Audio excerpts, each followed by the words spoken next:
TDP అధినేత చంద్రబాబు ఇటీవలే మండపేట, అరకు స్థానాల్లో అభ్యర్థులను ప్రకటించడంపై జనసేన అధినేత పవన్ కళ్యాణ్ తీవ్ర అసహనం వ్యక్తం చేశారు. పార్టీ నేతలతో పార్టీ కార్యాలయంలో నిర్వహించిన సమావేశంలో టీడీపీ పొత్తు ధర్మం పాటించలేదని తెలిపారు. చంద్రబాబుకు ఉన్నట్టే తనకు పార్టీ లీడర్ల నుంచి ఒత్తిడి ఉందని, అందుకే ప్రత్యేక పరిస్థితుల్లో రాజోలు, రాజానగరంలో పోటీ చేయాలని నిర్ణయించుకున్నట్టు పవన్ వెల్లడించారు. పొత్తు ధర్మం ప్రకారం టీడీపీ సీట్లు అనౌన్స్ చేయకూడదని, కానీ చేశారని తెలిపారు.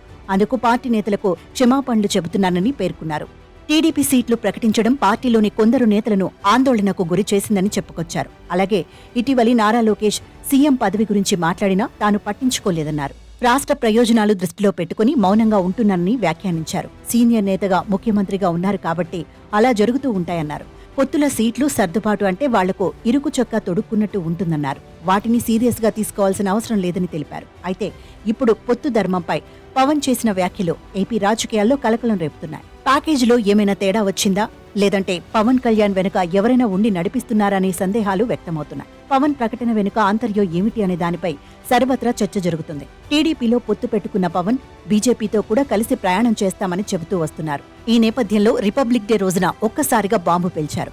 చంద్రబాబు పొత్తు ధర్మాన్ని పాటించలేదని మండిపడ్డారు. చంద్రబాబు, లోకేష్ వ్యవహారం నచ్చకపోయినా చాలా సహనంతో వ్యవహరిస్తున్నానని, తనపై కూడా ఒత్తిడి ఉంటుందని చెప్పుకొచ్చారు. అయితే కొన్ని రోజులుగా పొత్తులో టీడీపీ అనుసరిస్తున్న తీరు జనసేన క్యాడర్కు మింగుడు పడడం లేదు. జనసేన వల్ల టీడీపీకి లాభం అని ముగిసిపోతున్న నావను మనం పైకి లేపుతున్నట్లుందని ముందు నుంచి హెచ్చరిస్తూనే ఉన్నారు. అయితే క్యాడర్ గొంతు నొక్కి జనసేనాని ముందుకు పోతున్నారు. ఇదే సమయంలో టీడీపీతో పొత్తు ఇష్టం లేని వారు పార్టీని వీడి వెళ్లిపోవచ్చని హుకుం కూడా జారీ చేశారు. దీంతో క్యాడర్లో ఒకంత అసహనం వచ్చింది.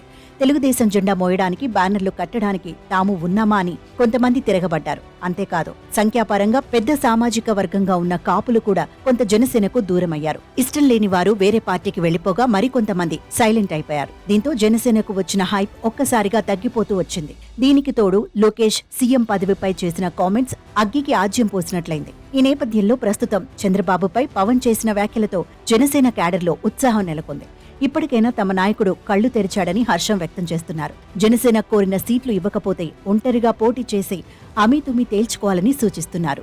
అలాగే బీజేపీతో కలిసి బరిలో దిగే విధంగా అడుగులు వేద్దామని అధినేతకు చెబుతున్నారు. ఇందులో భాగంగానే ఇటీవలే కొంతమంది పాస్టర్లతో సమావేశమైనప్పుడు బీజేపీతో వెళితే ఎలా ఉంటుందనే అంశం చర్చించినట్లు తెలుస్తోంది. ఈ పరిణామాల నేపథ్యంలో అవసరమైతే టీడీపీతో తెగదెంపులు చేసుకుని కాషాయం పార్టీతో కలిసి పోటీ చేసే అవకాశం కూడా లేకపోలేదని చెబుతున్నారు. పవన్ కళ్యాణ్ తాజా వ్యాఖ్యలపై చంద్రబాబు స్పందన బట్టి జనసేన అడుగులు ఉండనున్నాయి. మొత్తానికి ఎన్నికల వేళ టీడీపీ జనసేన పొత్తుకు తూట్లు పడే అవకాశాలు కనిపిస్తున్నాయి.